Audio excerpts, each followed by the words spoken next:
At bilang mga Katoliko, paano natin masasalamin ang kahulugan ng inkarnasyon at redemption?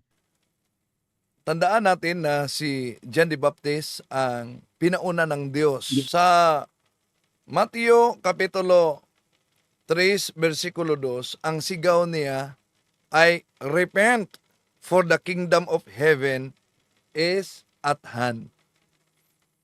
Kailangan talaga natin para masalamin ito, pagsisisi at pagbagong buhay.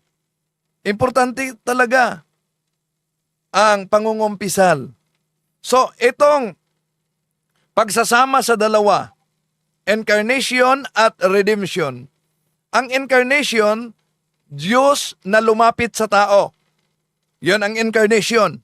Ang Diyos nagkatawang tao, ang Diyos lumapit sa tao. At sa salvation, redemption, yon ang tao ibinalik sa Diyos.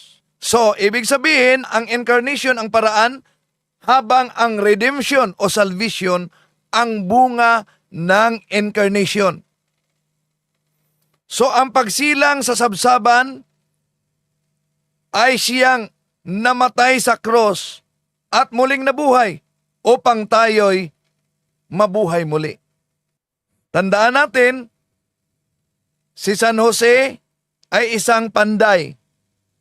Ibig sabihin, ang ating Panginoong Hesus, si Santa Maria, nagsilang sa ating Panginoon Jesucristo doon sa sabsaban, binuhay sila ni San Jose sa pamamagitan ng pagiging karpentero, panday, sa pamamagitan ng pako at kahoy, sila'y nabubuhay.